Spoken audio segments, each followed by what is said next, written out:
Bon d'être ensemble ce matin, bon de se retrouver autour de sa parole. On a eu un super moment aussi dans le sud à Saint-Pierre hier et je suis persuadé que sa parole va vous bénir puissamment ce matin. Je suis persuadé que vous allez découvrir quelque chose encore plus sur Jésus, sur vous-même. Parce que vous savez, sa parole est comme un miroir. Un miroir où quand tu apprends à le connaître, tu découvres qui tu es. Parce que la Bible dit, celui qui plonge ses regards dans la parole et qui ne la met pas en pratique est comme quelqu'un qui a oublié qui il était. Donc, on reçoit l'enseignement de la parole, pas uniquement pour connaître Jésus, mais aussi pour se connaître en lui. Et ça, c'est important. Et c'est ma prière pour chacun d'entre nous, parce que la Bible dit que la liberté est en lien ou proportionnelle à la connaissance. Parce que la Bible dit, vous connaîtrez la vérité et la vérité vous rendra libre. Donc, une mesure de notre liberté est connectée à ce qu'on connaît. Mais pas ce qu'on connaît sur la fusée Ariane. Ce qu'on connaît sur Dieu et sur nous-mêmes. Même pas sur les autres. Sur Dieu et sur nous-mêmes. Vous connaîtrez la vérité et la vérité vous rendra libre. Donc, il y a une connexion en notre libération et la connaissance qu'on a de Dieu et de nous-mêmes. Et ma prière pour cette célébration, c'est que sa vérité vienne éclairer, libérer, amener plus de lumière sur qui est Dieu pour nous, qui il est en nous et qui nous sommes en lui. Amen. Donc on va poursuivre notre série sur la foi et ce message s'intitule « Déclic divin ». Vous allez voir comment c'est important d'avoir cette sorte de déclic. Qu'est-ce qui déclenche la foi ? Et je crois que c'est le cœur de Dieu pour chacun d'entre nous. C'est bon pour nous de réaliser que on a vu la fois dernière que la pensée, on ne peut pas avoir une plus grande foi que d'une manière de penser. Et on a vu également qu'il y a la puissance dans nos souvenirs. Mais par sa grâce, on va essayer à nouveau d'aller un petit peu plus en profondeur aujourd'hui. Et pour commencer, donc, j'aimerais vous poser une question que vous pouvez répondre pour vous-même. Et cette question, c'est, est-ce que ça t'est déjà arrivé de réagir d'une manière où tu ne t'attendais pas? Tu t'attendais pas de réagir de cette manière-là. Et tu es surpris toi-même de la manière dont tu as réagi. Je pense que ça arrive à tout le monde. D'avoir des réactions où tu t'attendais pas à réagir comme ça. Je sais pas, tu en train de parler de ton travail à ton mari ou à ton épouse et elle te fait ou il te fait une remarque et d'un coup tu as une réaction en disant bah, c'est pas toi qui travailles là-bas. Et puis tu as ton mari ou ton épouse il dit écoute je voulais pas je dis juste que moi voilà ce que je pense, pourquoi tu réagis comme ça? Ouais, mais tout le temps t'es pareil. Et puis ça part en vrille. Puis tu dis non, je voulais pas t'offenser. De toute façon, toi aussi la dernière fois là. Et puis après, comme je vous ai dit, on devient des historiens, parce qu'on se rappelle bien ce que l'autre a fait. Et des généralistes. T'es toujours comme ça. Je vous l'ai déjà dit ça. Et donc ça arrive à tout le monde de réagir d'une manière à ce qu'on s'attendait pas. C'est comme si quelque chose a déclenché une réaction en nous inconsciente. Ça a déclenché, on s'attendait pas. C'est comme si l'ego a été touché, le moi a été touché, il y a quelque chose encore de blessé, on veut préserver et on a une réaction, une parole qui tout de suite soit dans l'attaque, soit sur la défense. Et la communication tout de suite rentre dans le fight. On est là dans le fighting. Là, on ne discute plus, on dispute. On est plus dedans, parce qu'il y a quelque chose qu'on n'a pas vu qui a été activé en nous. Et il y a ce genre de principe, ce genre de manière de faire, lorsqu'on réagit sur la défensive. Vous savez, On appelle ça, si vous préférez, une gâchette. Il ne faut pas confondre dans une arme, dans un fusil, la détente et la gâchette. Souvent, on dit on appuie sur la gâchette. Non, on appuie sur la détente. Et la détente active la gâchette. La gâchette est un mécanisme intérieur qui vraiment va frapper donc la balle.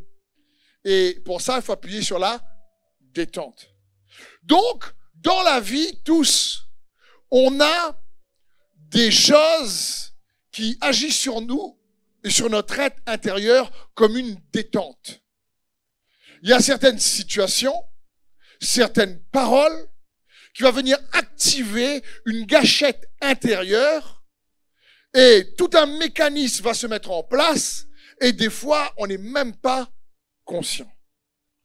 D'où vient et d'où provient ce mécanisme-là? Et c'est important pour nous de demander à Dieu, parfois quand on a ce genre de réaction, Seigneur, montre-moi pourquoi j'ai réagi comme ça. Qu'est-ce qui se passe? Par exemple, peut-être que c'est déjà arrivé de dire, ouh là là, mais je ne veux pas entendre cette musique-là parce que elle me fait penser à un souvenir, une situation, une relation. Et tu dis, ouh là là là là là là. Qu'est-ce que c'est que cette musique? C'est une détente qui est appuyée sur la gâchette émotionnelle. Tu veux pas aller à tel endroit parce que tu dis, non, non, non, cet endroit-là, je peux y aller. Pourquoi? Non, parce que ce qui m'est arrivé, et du coup, ça active. C'est quelque chose, c'est la gâchette, c'est un mécanisme intérieur qui va à nouveau activer une émotion dans le moment présent en lien avec une situation passée. Une situation passée qu'on a conscience ou pas. Et ça, c'est un souci. Parce que quand ça reste émotionnel, bon, on peut essayer de découvrir, mais parfois c'est spirituel. Il y a des gens qui ne savent pas, des fois, pourquoi ils se sont portés de telle manière ou de qu'est-ce qui s'est passé pour qu'ils réagissent comme ça. Parce qu'il y a eu une phrase, une parole, une situation, quelque chose qui est venu appuyer sur la détente et ça a activé la gâchette. Et il est bon pour nous de comprendre ces choses-là. Parce que au lieu de fuir ces choses en disant non, non, non, je veux pas, moi, on parle de ça, non, ça fait trop mal, j'ai pas envie de voir ça. En réalité, il ne faut pas fuir ça, il faut confronter ça pour être libéré. Parce que il y a malheureusement certaines gâchettes émotionnelles qui affectent notre santé. Il y a certaines gâchettes émotionnelles qui affectent les relations. Certaines gâchettes émotionnelles qui viennent vraiment nous tromper sur notre identité. Et ça, j'aimerais vous encourager à les démasquer. Parce que Satan nous a fait gober parfois des mensonges qu'on n'est même pas conscient. Je prends un exemple pour ma propre vie. Avant de prêcher la parole de Dieu, j'avais peur de parler en public. J'aimais pas lever la main à l'école. Quand on me disait, il y avait une question, j'en avais une cinquantaine, mais je levais pas la main. Parce que je me suis dit, aïe, aïe, aïe, si je pose une question, et que réellement je me suis trompé, c'est une mauvaise question, je préfère pas moi. Et du coup, en grandissant comme ça, je me suis dit, ben moi, je suis pas quelqu'un d'à l'aise pour prêcher en public, pour parler en public. Mais quand j'ai rencontré le Seigneur, plus je cherchais, plus son appel était clair, et plus je savais qu'il fallait que je parle en public. Et j'avais une espèce de confrontation avec moi-même. Je me suis dit, ben, c'est pas moi ça, moi je suis pas à l'aise moi avec le public. Je veux dire donc, Seigneur, t'es pas trompé là? Et vous comprenez bien, c'est pas le Seigneur qui se trompe. Donc, j'ai essayé de comprendre. Et en priant, je me suis rappelé que quand j'étais plus jeune au primaire et qu'on commençait à apprendre à lire, je lisais très mal. Et quand la prof faisait lire les morceaux de livres, donc des parties, des paragraphes, élève par élève, et que quand ça allait arriver mon tour, aïe, aïe, aïe, cap, cap, le stress. Dire là, je vais lire, mais le mot magnifique, je disais ma, ni. Bon, j'exagère, mais t'es pas loin. T'es pas loin. Donc, t'es pas loin. Donc, il faut comprendre, quand t'es jeune et que tu me lis mal et tu lis en public, les jeunes, les autres marmailles, là, les autres enfants, ils te loupent pas. Donc, ils te ridiculisent. Ils te pointent, ils disent, ah, c'est pas dit, tu lis mal, et puis ils te bombardent et tu gagnes mauvaise parole. Donc, qu'est-ce qui se passe? Tu as honte. Tu as peur, soit tu batailles, mais là, tu dis, après, tu gagnes punition, laisse tomber. Mais en même temps, tu te refermes sur toi parce que tu dis, bon, laisse tomber, quoi. Et donc, quand ça arrive pour lire en public, je voulais pas. Du coup, je me suis dit, ça sert à rien que moi je parle en public parce que c'est pour se faire moquer, pour qu'on se moque de moi, pour que je lise mal, etc. Laisse tomber. Et du coup, en grandissant avec ça, j'ai pu faire attention que ça venait de là. Mais après, quand tu deviens un jeune adulte et que tu travailles et que tu as des réunions de travail, il faut parler devant les collègues, tu as la même gêne qui est là et tu sais pas. Et dès que l'environnement arrive et tu sais que la réunion arrive, oulala, c'est la détente. Et ça active la gâchette. Donc là, tu as peur, donc là, tu as honte. Là, tu te dis, oulala, comment je vais faire? Tu relis 3 fois ton affaire pour voir si tu n'as pas fait de faute, pour voir si, oulala, t'as encore en orthographe, comme j'étais pas bon. En plus, il faut mettre un PowerPoint ou un Keynote avec le peu de fautes. Au mieux mettre la fois, tu mets le fois. Il y a un souci. Tu te dis, comment il fait donc? Heureusement, là, le monde corrige. Mais dire, mais genre de choses là, tu te dis, c'est compliqué, là, je mets un Keynote, s'il y a de fautes, oh là là, on va toujours dire, regarde lui, il n'a même pas écrit, etc. Et ça, c'est en lien souvent avec une gâchette, ça vient activer quelque chose. Mais je me suis rendu compte que ça, c'était pas moi. Que la Bible dit, nous sommes son ouvrage ayant été créé en Jésus-Christ pour de bonnes œuvres qu'il a préparées d'avance afin que nous les pratiquions. Quand Dieu m'a appelé à prêcher sa parole, il m'a appelé à savoir parler en public. Aujourd'hui, par sa grâce, j'ai pu écrire 2 livres, je fais plein de messages, donc c'est de l'écriture. J'ai progressé en français, parce que à l'école, en plus, j'étais pas bon non plus trop en français. En plus, ça t'aide pas quand les gens te ridiculisent, c'est soit tu dis, bon, je vais travailler plus, soit tu dis, ah, ben, des brouillazotes.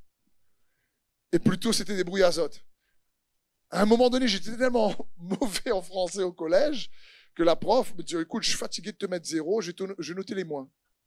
Elle voulait m'encourager, je pense. Et j'ai eu moins 24. À une dictée.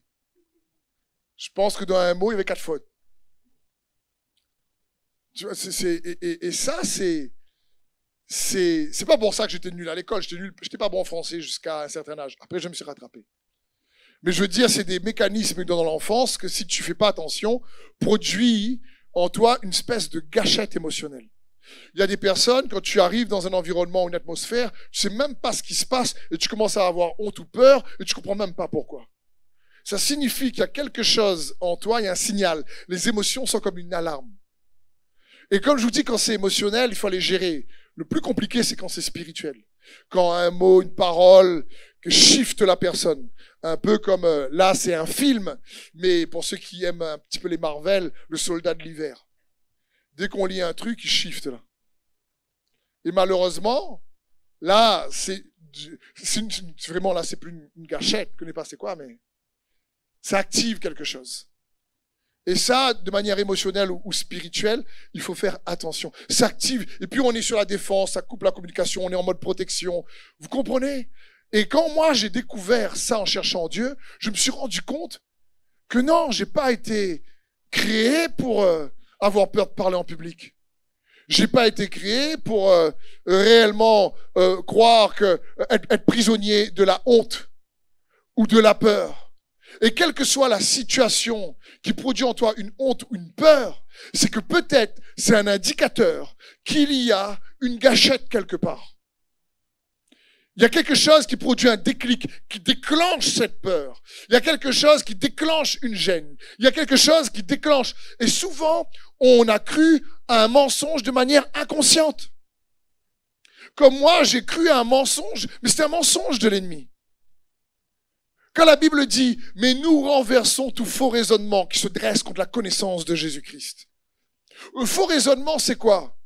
c'est une succession de pensées erronées. La pensée dans la réalité spirituelle est comme une pierre. On a vu, il y a de la substance dans la pensée. Une mauvaise pensée, c'est une seule pierre, ça va. Mais quand tu construis un faux raisonnement à partir d'un mensonge, tu fais un bâtiment qui permet à l'ennemi de venir se réfugier. Et il est là, tu ne le sais même pas. C'est-à-dire, il est là pour créer des peurs, des hontes, pour voler la paix, pour voler l'espoir, pour te mentir sur qui tu es. Parce que le but d'un mensonge, c'est de te mentir sur qui tu es. Le but d'un mensonge, c'est de te mentir sur qui Dieu est. Le but d'un mensonge, c'est de te tromper sur la destinée et l'appel que Dieu a pour toi. C'est ça le problème. Le but d'un mensonge, c'est de déformer la nature de Dieu. Dieu a-t-il réellement dit, comme dit le serpent à Adam et Ève? Et des fois, donc, on gobe des mensonges, on croit des mensonges, mais on réalise même pas. Et ça nous fait réagir. Je veux dire, je pourrais prendre tellement d'exemples. Imaginons un enfant qui grandit et lorsqu'il est nul à l'école, les parents disent « franchement, t'es nul, tu vaux rien, t'es vraiment idiot ». Et lorsqu'il ramène une bonne note, il fait « ça c'est mon garçon, intelligent, fier de toi, viens papa t'aime ». Malheureusement, inconsciemment, l'enfant va grandir avec l'amour égale performance. Quand je performe, je suis aimé. Quand je performe pas, je suis mal aimé. Ensuite, dans son couple, il va essayer de faire la cuisine, par exemple, faire plaisir à son épouse ou à ses enfants. Et on va lui faire une remarque sur sa cuisine. Et là, il va réagir. Ouais, mais si c'est comme ça, vous n'avez qu'à faire vous-même. Alors déjà, je vous fais plaisir. J'ai bien fait la cuisine pour vous. Et là, parce que j'ai pas mis l'ail dans le rogaille saucisse, de toute façon, on met pas de l'ail dans le rogaille saucisse. Et là, parce que votre maman met de l'ail dans le rogaille saucisse, m'a pris le temps de faire tout ce que je peux pour faire un bon rogaille saucisse. Et là, toujours une remarque. Dis merci plutôt. Et puis, par exemple, là, l'épouse dit, mais chérie, c'est pas ce que je voulais dire. Non, c'est que j'ai pas l'habitude de manger rogaille saucisse avec l'ail, quoi. Et en fin de compte, ça part en vrille sur quelque chose de bon parce qu'il y a une gâchette qui s'est activée, parce qu'il y a une manière dont il a été éduqué qui va activer une émotion qui va le mettre tout de suite sur la défensive. Et ça, c'est pour ça que je vous dis, ça nous arrive à tous d'être en réaction, de réagir de manière disproportionnée, de manière irritée, jeune ou moins jeune. Et au lieu de fuir ce genre de réaction, il faut les confronter parce qu'aujourd'hui, tu n'es plus le même en Jésus-Christ. Aujourd'hui, tu as le sang de l'agneau, tu as le nom de Jésus, tu as le Saint-Esprit, tu as la parole de Dieu, tu as ses promesses. Tu es une nouvelle créature en Jésus-Christ. Tu peux faire la différence. Il y a un exemple dans les Écritures qui illustre bien cela et j'aimerais t'encourager avec cet exemple pour te dire, va reprendre ce qui t'appartient. Ne fuis pas ce genre de situation. Ne va pas juste pour avoir émotionnellement pleuré. Non, c'est pour te libérer. Libérer du mensonge. Parce que vous savez, encore une fois, un mensonge et une vérité n'a pas d'effet sur toi si tu ne crois pas. C'est quand tu commences à croire que tu donnes de la puissance au mensonge ou à la vérité. La parole de Dieu, il n'y a rien de plus puissant dans l'univers. Avec sa parole, il a créé l'univers. Pourtant, Jésus va dire dans les évangiles, vous annulez la parole de Dieu par vos traditions. Tu dis, comment ça tu peux annuler la parole de Dieu? C'est pas que la parole de Dieu manque de puissance. C'est pour que sa puissance soit agissante. Dieu veut qu'on croie. Si on n'y croit pas, eh ben, tu ne t'appropries pas ou tu n'extrais pas la puissance dans sa parole. Pour un mensonge, c'est pareil. Un mensonge, c'est la parole déformée. Pas vrai. Si on dit à un enfant, il y a un gros loulou dans le cabinet, par exemple, et que l'enfant croit, t'imagines combien de temps il va garder des couches? Mais on sait que c'est faux. Mais comme il croit, ça va activer. Donc comprends bien, la vérité ou le mensonge n'a pas d'effet sur toi. Tant que tu y crois pas. Quand ça a de l'effet, c'est qu'on a cru quelque part. Et autant on peut construire une forteresse mauvaise, autant on peut faire de Dieu notre forteresse. Comme il est écrit dans les psaumes, le roi David dit, tu es ma forteresse, mon refuge, mon abri, mon seul abri, c'est toi. C'est pas juste un chant, ça. C'est que tu as construit une manière de penser pierre par pierre, avec la vérité solide de qui est Christ. Et cette vérité-là, lorsque la tempête arrive, elle est ton refuge. C'est dans ce sens. Et il est bon pour nous de comprendre ça. Et on a le magnifique exemple de Moïse dans les Écritures. Vous savez, Moïse, quand Dieu vient le voir, lui apparaît dans le buisson ardent, c'est une vision quand même assez incroyable. Et Moïse avait fui l'Égypte parce qu'il voulait délivrer Israël, mais avec ses propres forces. Il a tué un Égyptien qui était en train de se disputer avec un Israélite. Et puis le lendemain, quand il y a deux Israélites qui se disputent, ils les séparent et ils disent « Mais c'est toi qui as tué l'Égyptien hier, qui t'a fait juge sur nous ?» Moïse prend peur et il fuit. Et il fuit l'Égypte pendant 40 ans. C'est un peu long, 40 ans. Au bout de 40 ans, Dieu lui apparaît dans le buisson ardent. Et Dieu va lui demander de confronter cette gâchette-là. Dieu lui apparaît, lui dit, Moïse dit, waouh, il est content de voir la vision, l'arbre est en feu mais ne se consume pas. Et Dieu lui dit, je suis le Dieu de tes pères, d'Abraham, d'Isaac et de Jacob, je t'envoie vers Pharaon. Et là, Moïse commence à dire, attends, mais qui je suis moi? Qui je suis moi pour que tu m'envoies vers Pharaon? Dieu dit, mais attends, je serai avec toi. Dieu donne pas des fois un tas d'explications. Comme avec Gédéon. Et Gédéon dit, mais attends, mais si le Dieu de nos pères était avec nous, on serait pas dans cet état. Et Dieu répond, je serai avec toi. Mais là, il répond à Moïse, je serai avec toi, mais Moïse n'est pas trop convaincu. Il n'a pas envie de retourner en Égypte. Et donc, Moïse dit, ok, Dieu est avec moi, mais si tu m'envoies, je dis, c'est qui m'envoie? Comment tu t'appelles, toi? Et Dieu à nouveau donne une réponse incroyable. Dis, je suis t'envoie. Hein? Dis, je suis t'envoie. Je suis celui qui est. Je suis celui qui suis. Je suis t'envoie. Donc Moïse dit, bon, bah ok, je suis. Mais il n'est pas trop convaincu encore. Dieu lui dit, je suis celui qui t'envoie, je suis le Dieu de tes pères, et je t'envoie. Alors Moïse dit, d'accord, bah, tu m'as donné ton nom, je suis. Je ne sais pas s'ils vont trop comprendre, mais tu peux me donner quelques signes en plus? Et Dieu dit, bon, allez, je vais te donner des signes. Jette ton bâton. Il jette son bâton, se transforme en serpent. Il dit, ça suffit pas, je te donne un autre. Prends ta main, mets sur ta poitrine, et enlève-la. Il y a de la lèpre dessus. Remets-la. Elle est guérie. Ok, c'est le deuxième signe. Là, normalement, il devrait te croire. Allez, je te donne un troisième, au cas où il y a vraiment des têtes dures. À ce moment-là, tu prends l'eau du Nil et tu renverses l'eau sur la terre, ça va se transformer en sang. À partir de là, je pense que tout le monde va te comprendre. Donc c'est moi qui t'envoie, va. Et puis là, Moïse dit, j'ai pas la parole facile, moi. Et puis Moïse dit, mais ça ne date pas d'hier, ni d'avant-hier. Je me suis même pas trop amélioré depuis. Donc, il me dit, tu es sûr que moi je sais pas trop parler? Hein? Moïse n'a pas envie d'y aller. Et Dieu lui dit, c'est qui a créé la bouche? Ah, Moïse un peu cuit. Et il dit, je serai avec ta bouche. Et quand Dieu dit ça à Moïse, Moïse continue, il fait, ah, envoie quelqu'un d'autre. Comme ça, Moïse dit, vous lisez Exode 3 et 4, il a tellement pas envie d'y aller. Il dit, ah, envoie quelqu'un d'autre.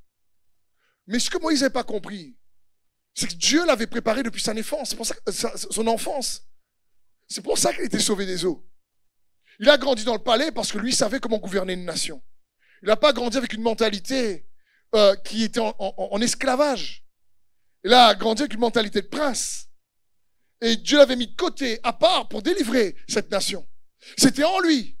Mais lui, il pensait que, comme il avait échoué une première fois, que ça ne servait à rien qu'il retourne en Égypte et son excuse, c'est il ne sait pas trop parler, il n'a pas envie d'y aller, envoie quelqu'un d'autre, et Dieu lui dit, bon, j'envoie ton frère avec toi, il sera à ta bouche, c'est bon pour toi? Ah, Moïse dit, bon, d'accord alors. Et c'est Aaron qui vient l'aider. Mais la vérité, c'est que Moïse savait très bien parler. Et on le voit dans Actes 7, 22. La Bible dit, Moïse a été formé avec toute la sagesse des Égyptiens et il était puissant en parole et en actes. Tu crois que Moïse ne savait pas parler? Moïse est élevé en tant que prince. Il ne savait pas parler? Non, c'est parce qu'il a fait une erreur à un moment donné. il n'a pas su réagir qu'il a tué un Égyptien, il ne savait plus comment se défendre, et il s'est dit, bon, il n'arrivera pas, les gens ne vont pas l'écouter, ils ne l'ont pas écouté une fois, donc ils ne l'écouteront pas une deuxième fois, donc il ne voit pas, ça sert à quoi qu'il va essayer de faire, puisque il a laissé une expérience mauvaise devenir son identité, en croyant un mensonge au travers de cette expérience. Et il s'est bâti une forteresse qu'il a fait fuir pendant 40 ans. Jusqu'à ce que Dieu lui dise, maintenant, tu repars. Seigneur, oui, mais je t'ai blessé par l'église. Maintenant, tu repars à l'église. Hein? Non! Envoie mon frère. Ou un couple qui a subi malheureusement un divorce, et il faut à nouveau se mettre ensemble. Et peut-être que le divorce était en lien parce que un des deux dans le couple travaillait, je sais pas, en tant que pilote, il n'était jamais là. Et tu cherches, tu aspires à retrouver quelqu'un et tu retrouves un pilote. C'est déjà arrivé. Hein? Et alors que tu te dis jamais, jamais.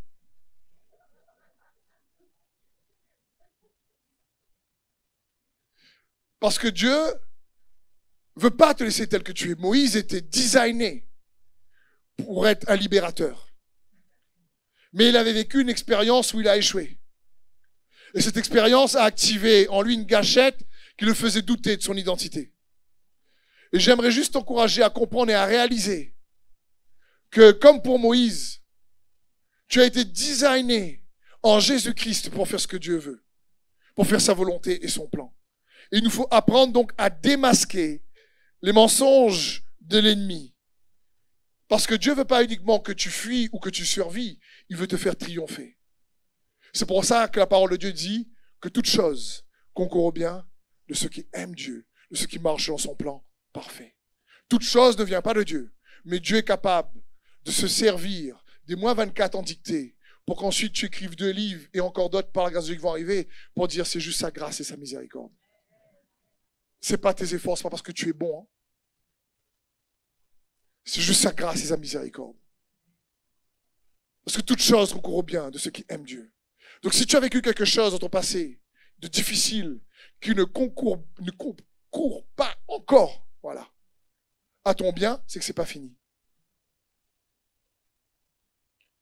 Si tu as vécu une chose dans ton passé qui te fait toujours fuir, au lieu de te pousser vers ta destinée et ton identité en Christ, c'est que c'est pas fini. Parce que s'il y a des déclics et des gâchettes mauvaises, il y a des gâchettes divines. Il y a des déclics divins. Il y a aussi des choses que Dieu veut qu'on se rappelle à sa mémoire, qui va activer ton identité d'en haut, qui va activer la nouvelle créature que tu es, qui va activer, réveiller ton courage, réveiller ta foi, réveiller ton espérance. Et c'est dans ce sens qu'il nous faut comprendre. Parce qu'on réagit, mais on réagit aussi aux bonnes choses. On réagit aussi aux choses justes. Et ça, c'est une bonne nouvelle. Prenons l'exemple des disciples qui marchent sur le chemin d'Emmaüs. Vous connaissez l'histoire dans Luc 24. Et ils sont là, 3 jours après que Jésus a été crucifié. Ils sont dans la confusion. Ils parlent de Jésus et Jésus arrive sur le chemin. Il se joint à eux, parle avec eux et la Bible dit que leurs yeux n'ont pas reconnu Jésus à ce moment-là. Et Jésus leur demande de quoi parlez-vous? Et ils disent, ben, toi tu sais pas? Écoute pas Freedom, non. Donc c'est pas vrai. C'était une parenthèse locale. Donc il dit à Jésus, tu sais pas ce qui se passe? Ça fait 3 jours que Jésus de Nazareth a été crucifié. C'était un chef puissant, c'était un prophète puissant. Il faisait des signes, des miracles et des prodiges. Et on espérait qu'il allait nous délivrer de l'oppression romaine, de l'ennemi. On espérait. Mais voilà que les chefs religieux l'ont vendu, l'ont fait tuer, il a été crucifié. Donc ils sont dans la confusion, ils n'ont plus d'espoir. Et la Bible dit, Jésus leur a répondu en disant, ô homme sans intelligence. Donnez une réponse pour commencer. Ça signifie, ô homme sans compréhension. Ça parle ils n'ont pas compris le sens spirituel de ce qu'il leur avait partagé avant d'être crucifié. Et là, la Bible dit qu'il a pris les Écritures depuis Moïse jusqu'au livre des prophètes pour le révéler ceux qui parlaient de lui. Les Écritures qui parlaient de lui. La Bible dit, alors commençant par le livre de Moïse et parcourant tous ceux des prophètes, Jésus leur expliqua ce qui se rapportait à lui dans toutes les Écritures. Luc 24, 27. Quelle grâce! Parce que, comme j'ai déjà aussi partagé, mais les bons de se le rappeler, Jésus aurait pu dire, tes gars! Regarde là la main là. Jésus peut dire, la gloire, pas la gloire. La lumière comme ça, la gloire. Les gars font, ah, pas la gloire.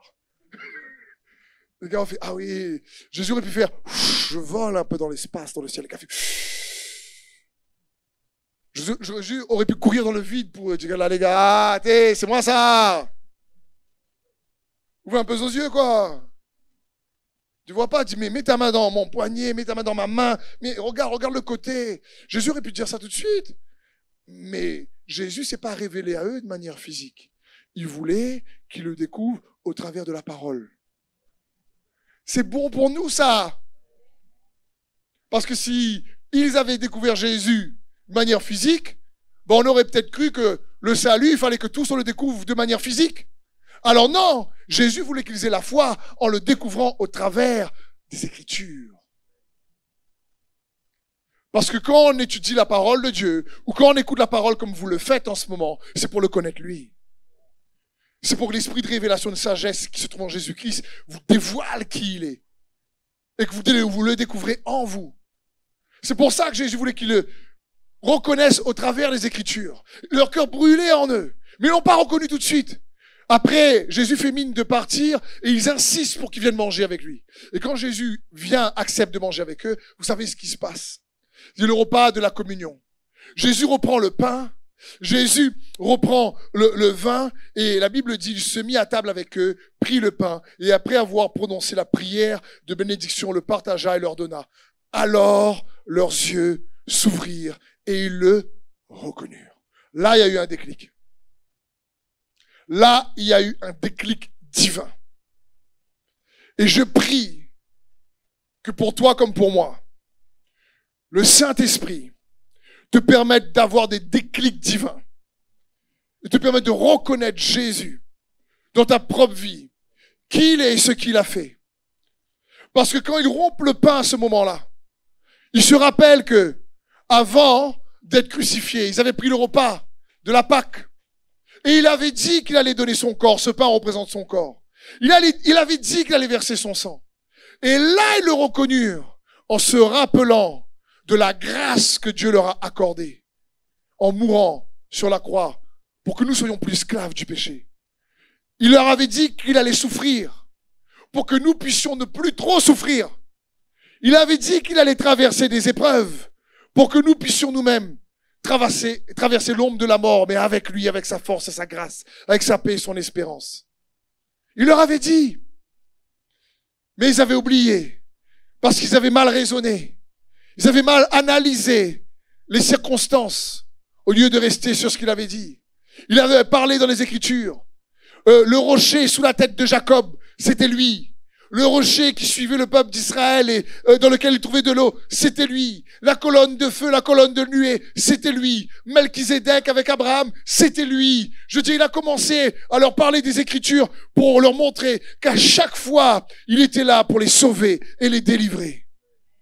Et Jésus voulait que le déclic se fasse, non pas parce qu'ils ont vu qu'il marchait sur l'eau, non pas parce qu'il a multiplié les pains uniquement, non pas parce qu'il a ressuscité les morts, non pas parce qu'il a refait marcher les paralysés, redonné aux aveugles la vue, pas uniquement ça, gloire à Dieu pour tout ça. Mais Jésus voulait que le déclic se fasse en eux lorsqu'ils se rappellent et rappellent à leur conscience comment ils ont été aimés et comment il a souffert pour eux, pour qu'ils soient délivrés. Jésus voulait qu'ils se rappellent de sa miséricorde, que Dieu est miséricordieux. Et quand il a écrit l'Ancien Testament, il a rappelé à chaque fois qu'il était là pour les sauver, à chaque fois qu'il était là pour les délivrer, à chaque fois qu'il a fait miséricorde, parce que le repas de la Sainte Seine, de la communion, c'est le repas de la miséricorde. Une des manières que tu puisses déclencher un déclic de foi en toi, c'est lorsque tu apprends, dans l'exercice de ta piété, de ton attachement à Dieu donc, à te nourrir de sa miséricorde. Tu te rappelles qu'il est rempli de grâce et de miséricorde. Alors leurs yeux s'ouvrirent. Parce que je l'ai déjà dit, un jour, une sœur, quelques années de ça, vient me voir. Et elle me dit, pasteur, tu ne sais pas ô combien j'ai souffert dans mon passé. C'est pour ça que je suis comme ça aujourd'hui. Et j'ai du mal à changer. Et je souffre toujours. Alors je lui réponds, ma sœur, je ne sais moi peut-être pas ô combien tu as souffert dans ton passé. Mais lorsque je t'entends, je sais une chose. C'est que toi, tu ne sais pas ô combien il a souffert pour que ce que tu as souffert ne te fasse plus souffrir.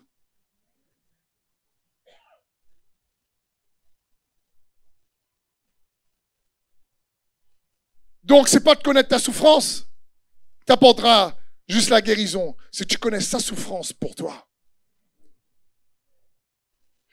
Quand tu étais seul, rejeté comme Jacob, il a été le rocher qui a gardé tes pensées. Lorsque tu étais dans un lieu peut-être désert, difficile, il a été la colonne de nuée et de feu. Lorsque tu t'es senti vraiment abandonné, il a été là pour rafraîchir ton âme. Et Dieu veut qu'on se rappelle qu'il est riche en miséricorde. La nature et le caractère de Dieu, c'est qu'il est miséricordieux. Et on a besoin de faire appel à sa miséricorde. Notre foi a besoin d'être active et cultivée parce qu'on se rappelle, lorsqu'on se rappelle qu'il est rempli de miséricorde. Parce que tu peux faire les choses du mieux que tu peux. Sans sa miséricorde, c'est compliqué. Des parents peuvent essayer d'élever leurs enfants du mieux qu'ils peuvent. Sans la miséricorde, les enfants peuvent quand même virer. Par exemple, et d'être un enfant de Dieu qui appelle à sa miséricorde. Et tu cherches à déclencher sa miséricorde. Et pour terminer, j'ai donné un principe, un secret. Parce que Dieu est miséricordieux, il veut étendre sa miséricorde sur tout le monde. Mais pas tout le monde a accès à la même mesure à sa miséricorde. Parce qu'il y a un petit quelque chose que je veux t'encourager, et moi-même que je m'efforce de découvrir et de grandir, qui est comme une clé qui peut débloquer une plus grande mesure de miséricorde dans sa vie et déclencher un déclic divin en toi. Cette chose s'appelle un cœur contrit. On peut jeûner tant qu'on veut, c'est bien le jeûne. Prier beaucoup, c'est important de prier. Mais s'il y a quelque chose qui est irrésistible pour le Seigneur, c'est un cœur contrit et humble. La Bible dit dans Isaïe 57:15, « Car ainsi parle le Très-Haut, dont la demeure est éternelle, dont le nom est saint. J'habite dans les lieux élevés et dans la sainteté, mais je suis avec l'homme contrit et humble, afin de ranimer les esprits humiliés, afin de ranimer les cœurs contrits. » David va me dire dans les psaumes, « Ô Dieu, tu ne dédaignes pas un cœur contrit. » Un cœur contrit, ce n'est pas un cœur victime qui fait pitié. Non, non. Parce que parfois, on est contrit, mais d'une mauvaise manière. On est contrit en disant, c'est de sa faute, je suis comme ça, c'est lui. Et on s'excuse en accusant. Un cœur contrit, c'est pas un cœur qui accuse l'autre. C'est qu'il apprend à dépendre de Dieu. Il apprend à, non, regarder à lui-même et son état. Il n'est pas là en train de regarder l'autre. Il n'est pas en train de dire, je suis comme ça à cause d'un tel. Il se dit, Seigneur, c'est à toi que je regarde. C'est ta miséricorde dont j'ai besoin. Peu importe ce qu'on m'a fait, peu importe les erreurs que j'ai pu faire, ta miséricorde dont j'ai besoin. Parce que Dieu, son caractère et sa nature, c'est la miséricorde. Et le caractère et la nature de l'homme, toi et moi, l'homme avec un grand H, on a été designés pour être des récipients de sa miséricorde. On a été designés pour être des récipients de sa miséricorde. Parce que ça peut être le meilleur d'entre nous. À un niveau de tentation, il ne sait pas comment il peut réagir.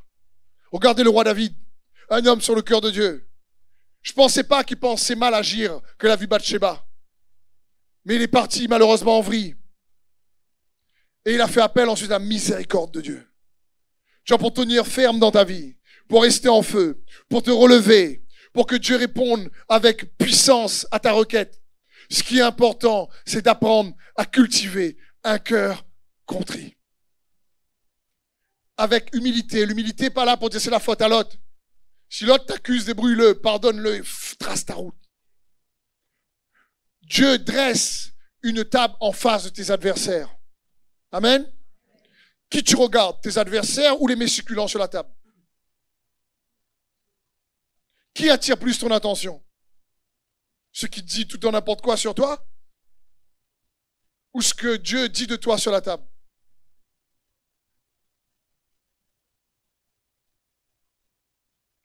Donc c'est important pour nous de comprendre. Un cœur contrit ne va pas regarder l'adversaire.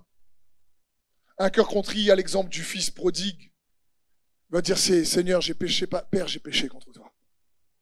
C'est ma faute. Si tu me donnes une petite place de serviteur dans ta maison, je serais bien. Mais le Père aime tellement, est tellement miséricordieux, qu'il ne fait pas un reproche, une parole de condamnation. Il court, il prend le Fils dans ses bras.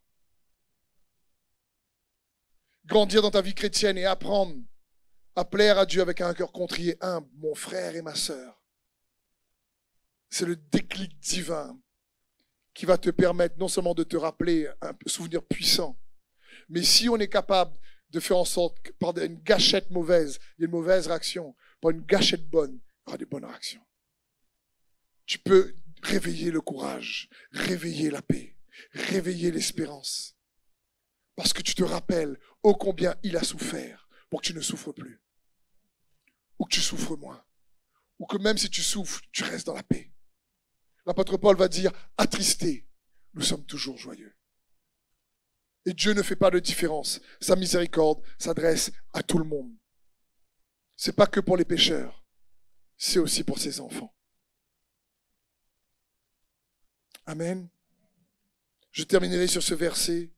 Si le groupe de louanges peut s'approcher, s'il vous plaît.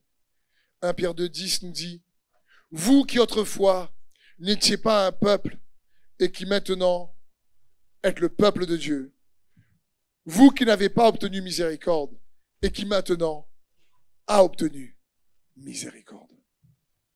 Il y a la puissance dans la miséricorde. Même s'il y a une certaine mesure de connaissance qui nous permet d'activer certains principes, mais tout dépend de sa grâce et de sa miséricorde. Avant toute chose.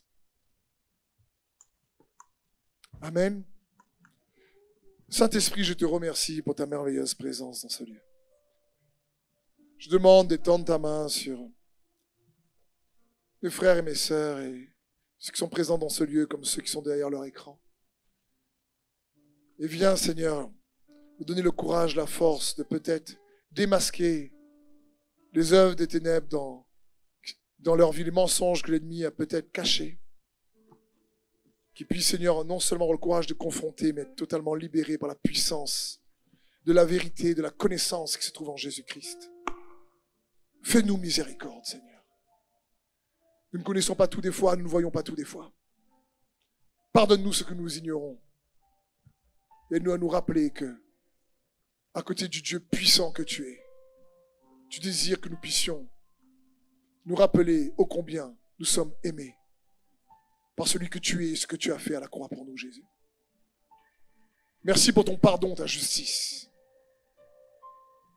Merci, Seigneur, pour la paix, la délivrance et la liberté, les guérisons, les bénédictions que tu as en réserve pour tous ceux qui croient. Que cela soit la portion de tous ceux et celles qui reçoivent ta parole avec foi. Dans le nom de Jésus. Amen. Merci d'avoir suivi ce message. J'espère que ce message a fortifié votre foi. Merci également pour tous ceux et celles qui nous soutiennent au travers de votre générosité. Vous avez en bas de votre écran un QR code qui vous conduira vers une page qui s'intitule jeveuxbénir.com. Merci de nous aider à propager sa parole. D'ailleurs, si ce message a fortifié votre foi et que vous connaissez quelqu'un de votre entourage qui aurait besoin de l'entendre, n'hésitez pas à lui partager ce message. Aussi, je vous encourage, si vous le souhaitez, à vous abonner à notre chaîne YouTube. Nous avons des messages nouveaux chaque semaine.